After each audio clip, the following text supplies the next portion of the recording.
ibibazo byawe imbere y'Uwiteka, mubwire ibyawe byose nta na kimwe umuhisha.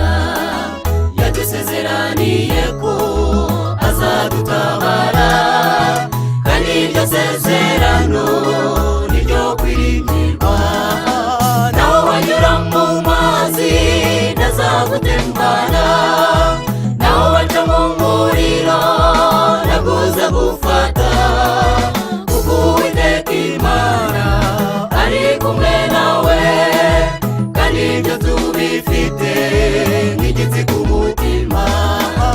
Naho wanyura mu mazi ntazagutembana, naho waca mu muriro ntabwo uzagufata, kuko Uwiteka Imana ari kumwe nawe, kandi ibyo tubifite nk'igitsi ku mutima.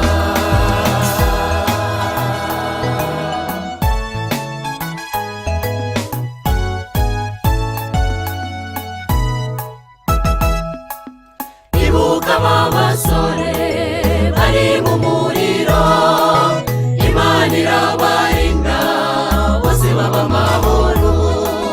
Wibuke na Daniyeli mu rwobo rw'intare, marayika w'Imana yazifunze iminwa.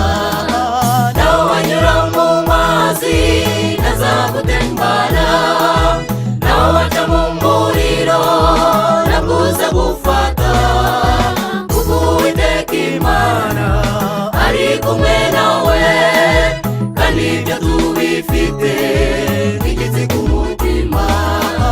Naho wanyura mu mazi ntazagutembana, naho waca mu muriro ntabwo uzagufata, kuko Uwiteka Imana ari kumwe nawe, kandi ibyo tubifite nk'igitsi ku mutima.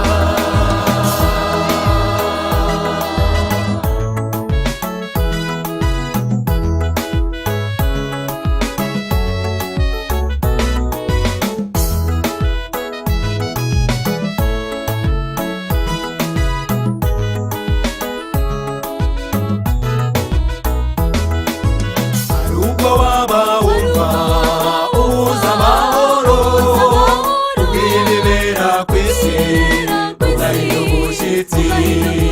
Intambara ari nyinshi, indwara z'ibyorezo cyangwa ibibazo bindi bigutera kwiheba. Naho wanyura mu mazi ntazagutembana, naho waca mu muriro ntabwo uzagufata, kuko Uwiteka Imana ari kumwe nawe, kandi ibyo tubifite nk'igitsi ku mutima.